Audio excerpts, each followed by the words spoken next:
اس کے بعد یہ قافلہ نکلا، کوفہ کی طرف جا رہا تھا، ابن زیاد تک پہنچنا تھا، حاکم بصرہ حاکم کوفہ عبید اللہ بن زیاد کے پاس۔ یہ قافلہ جانے سے پہلے کئی منزلوں پر رکا، دوسری رات آئی تھی۔ دوسری رات ایک گرجا گھر کے پاس ان کا قیام ہوا، وہ ایک عیسائی کا گرجا تھا، وہاں پر قیام ہوا۔ عیسائی نے دیکھا کہ بہت سارے کٹے ہوئے سر آئے، اس نے بھی اپنے چرچ میں رکنے کی اجازت دی تھی۔ ہائے افسوس، عیسائی بھی رحم کھا رہے ہیں، کیسے وہ مسلمان تھے جو رسول اللہ کے گھر والوں پر رحم نہ کھا سکے۔ عیسائی نے وہاں پر رکنے کی اجازت دی۔ اس کے بعد کہا، رات کو اس نے کہا کہ یہ جو سروں پر، یہ جو نیزوں پر سر ہیں، کیا یہ ہمیں ایک رات کے لیے دو گے؟ لوگوں نے کہا لے لو لے لو، لیکن امانت کے ساتھ واپس کرنا کہ یہ ہمیں دمشق پہنچانا ہے۔ اس نے سر حسین کو لیا، دھول کو صاف کیا، اس لیے کہ اسے دور سے ہی اس چہرے میں کچھ چمک نظر آ رہی تھی۔ اس عیسائی راہب نے رات کے وقت دیکھا، ایک تخت پر رکھ کر کے سر حسین کا غور سے مطالعہ کرنے لگا اور اپنی پرانی کتابوں سے ملانے لگا۔ پرانی کتابیں پڑھتا تھا اور چہرہ دیکھتا تھا، بار بار دیکھتا تھا، پھر چیخ کر کے کہا، ہاں میں اپنے مقام کو پہنچ گیا، اس لیے کہ مقدس کتابوں میں لکھا ہوا ہے نبی کے آخری نبی کا نواسا ظلمن قتل کیا جائے گا اور اس راستے سے جائے گا، اور یہاں کی گرجا میں اگر رکے تو گرجا میں جو خدمت گزار ہے وہ اس کی خدمت کرے، مولا اسے جنت عطا کرے گا۔ وہ عیسائی راہب کہتا ہے وہ چہرے میں ساری علامتیں جو کتابوں میں لکھی یہی ہیں۔ وہ ایمان لے آیا، کلمہ طیبہ پڑھا، اسلام قبول کیا، رات میں اس کی دنیا بدل گئی۔ میرے عزیزو، اسی کو کہا جاتا ہے اسلام زندہ ہوتا ہے ہر کربلا کے بعد۔ حسین کے انتقال کے بعد بھی اسلام پھیل رہا، ایمان دوسروں کو بانٹ رہے ہیں۔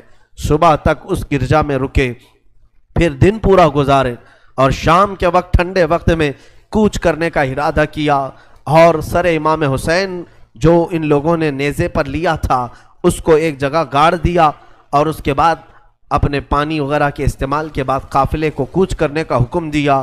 قافلہ آگے چلا، لیکن جو فوجی آتا سر حسین کو اٹھانے کے لیے نیزے پر، وہ تو ہلکا ہو چکا تھا لیکن وہ زمین میں ایسا گڑ چکا تھا کہ اٹھتا نہیں تھا، کسی سے ہل نہیں رہا تھا۔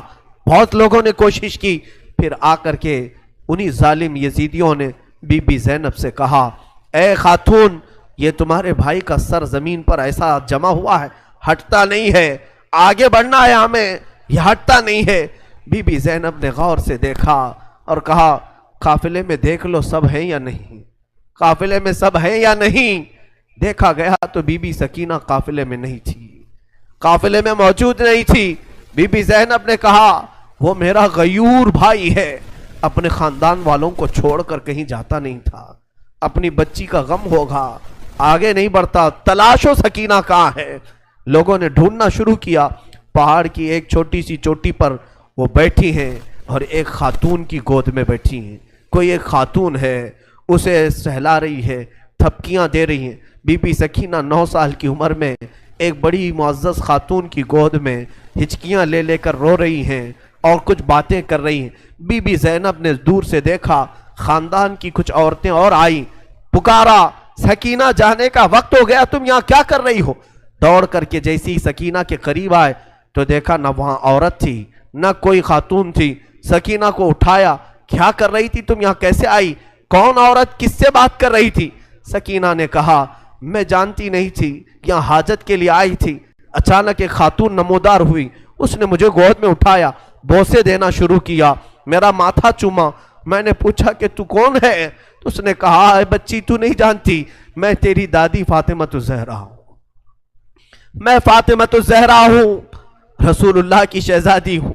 میں اپنی دادی کے گود میں سو گئی، بڑا نرم گود تھا، بڑی ان کی نازک ہاتھ تھے، اور وہ مجھے سہلا رہی تھی اور مجھ سے پوچھ رہی تھی کہ کیسے کربلا میں کیا کیا ہوا، سنا بچی؟ میں علی اصغر کی شہادت دادی کو سنا رہی تھی، علی اکبر کیسے قتل ہوئے دادی کو سنا رہی تھی، ان کے آنسو بہتے تھے اور میرے جسم پر گرتے تھے، اور میں نے کربلا کی ساری داستان اماں فاطمہ کو سنا رہی تھی۔ سیدہ زینب کی چیخ نکل پڑی کہ ماں فاطمہ اب بھی بے قرار ہے، اس لیے کہ حضرت امام مسلم فرماتے ہیں، ایک بڑے بزرگ ہیں، تابعی ہیں، کہتے ہیں میں نے خواب میں دیکھا ایک بوڑھی خاتون کو، کربلا کا یہ منظر جو تھا 10ویں محرم کو ہوا، 9 محرم کو خواب دیکھیں یا عاشورہ کی رات کو انہوں نے خواب دیکھا، کہتے ہیں ایک بوڑھی عورت ہے، بڑی عمر والی عورت ہے، جبہ اس کے سر پر پڑا ہوا ہے، جھاڑو لے کر میدان جھاڑ رہی ہے، پورا میدان جھاڑا۔ تو یہ امام مسلم فرماتے ہیں میں نے دور سے پکار کر کے کہا بی بی کون ہو آپ، یہ میدان کیوں جھاڑ رہی ہو؟ انہوں نے پلٹے بغیر کہا اے شخص میں رسول اللہ کی بیٹی فاطمہ الزہرا ہوں، یہ میدان کربلا ہے، میں یہاں جھاڑ رہی ہوں اس لیے کہ کل میرا لاڈلا یہاں گرنے والا ہے، کہیں کوئی نوکیلی کنکر اس کے جسم میں نہ چبھ جائے، مجھے درد ہوگا اگر حسین کو کوئی زمین کی کنکریاں چبھیں، میں صاف تو کر لوں۔ فاطمہ الزہرا کا غم ہم نہیں جان سکتے میرے عزیز، احساس نہیں کر سکو گے، غم کی داستانیں بڑی ہیں، بہت ہیں، واقعات سنانے کے لیے میرے پاس وقت نہیں ہے، میں سمیٹتا ہوں۔ عزیزان گرامی، یہ تاخت و تاراج قافلہ، یہ اسیران اہل بیت کوفہ پہنچے ابن زیاد کے محل میں۔ ابن زیاد نے دیکھا حسین ابن علی کو تانے مارنے لگا، کہا کہ تم نے بڑا غلط کیا، تم نے یزید کے خلاف خروج کیا، بغاوت کیا، اور اس کے بعد بہت ساری بے حرمتی کرنے کے بعد اس قافلے کو اس نے دمشق روانہ کیا۔ دمشق ملک شام کی راجدھانی، آج بھی ملک شام میں جس کو انگلش میں دمسکس کہا جاتا ہے، دمشق ہے وہ اصل۔ دمشق میں جب یہ قافلہ پہنچنے لگا وہاں کے حالات الگ تھے، بازار شام پر لعنت ہو، بازار شام پر کا برا ہو، وہاں شام کا بازار سجایا گیا تھا، گھر گھر وہاں سجائے گئے تھے، اور لوگوں میں یہ جشن کا ماحول تھا کہ آج باغیوں کے سر لائے جا رہے ہیں اور قیدیوں کو جکڑ کر کے ملک شام خلیفہ وقت یزید کے دربار میں پیش کیا جا رہا ہے۔ لوگ چھتوں پر چڑھ چکے تھے یہ منظر دیکھنے کے لیے، یہ علم جو اٹھا کر کے آ رہے تھے لوگ قافلے یزید میں، یزیدی لشکر جو کوفہ سے دمشق داخل ہو رہا تھا، دمشق کے دروازے پر یہ قافلہ پہنچا ہے، سر امام حسین کو نیزے پر لے کر، علی اکبر، امام قاسم، عباس کا سر لے کر یہ لوگ پہنچے ہوئے ہیں۔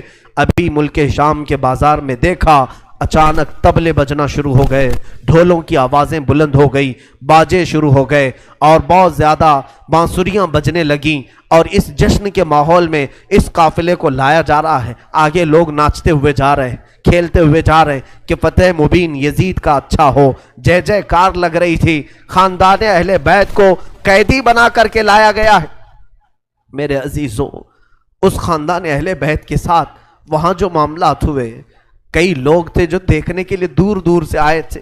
ایک صحابی ہیں، وہ کہتے ہیں میں تجارت کے لیے گیا تھا تو مجھے خبر ہوئی کہ آج اہل بیت کا قافلہ یہاں آ رہا ہے، تو میں دوڑتا ہوا پہنچا، اور جیسے ہی میں نے دیکھ کر کے میں ضبط نہ کر سکا، وہ چہرہ آج نیزے پر تھا جو کبھی میرے مصطفیٰ کے کندھے پر ہوا کرتا تھا۔ وہ صحابی کہتے ہیں ان کے لبوں پر میرے آقا اپنے ہونٹ رکھا کرتے تھے، ان کی گردن کو سونگھا کرتے تھے، وہ حسین کی گردن کو انہوں نے تلوار سے الگ کیا ہوا تھا اور نیزے پر لا رہے تھے۔ وہ صحابی دوڑتے ہوئے آئے، کہا میری زندگی کا برا ہو میں حسین کا ساتھ نہیں دے سکا، میں حیدر کے گھر والوں کا ساتھ نہیں دے سکا۔ بچیاں تھیں جو قیدی بنا کر لائی گئی تھیں، دوڑ کر کے وہ صحابی آئے اور بی بی سکینہ کے پاس آئے، ننھی سی 9 سال کی عمر کی بچی بھی قیدی بن کر آئی، دوڑ کر کے ساتھ قریب آئے، پوچھا کہ بچی میں تمہارے غم میں برابر کا شریک ہوں، میں بھی تمہارے غم میں ساتھ ہوں، اہل بیت کا میں وفادار ہوں۔ انہوں نے توجہ نہیں کی، اس لیے کہ بی بی سکینہ کہتی ہیں ہم تو دنیا سے مایوس ہو چکے تھے، ہم نے کٹنے کے وقت کسی کو آتے ہوئے نہیں دیکھا، اب تماشا دیکھنے کے لیے بہت سارے لوگ آتے ہیں، توجہ نہیں کی۔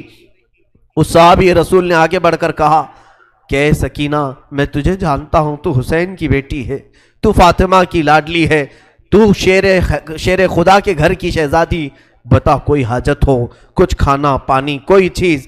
اللہ اللہ، یہ بھوکے اور پیاسوں نے کبھی کھانا کسی سے نہیں مانگا، پوری داستان کربلا سننا، کبھی انہوں نے روٹی نہیں مانگا، ہاں پانی ضرور مانگا ہے۔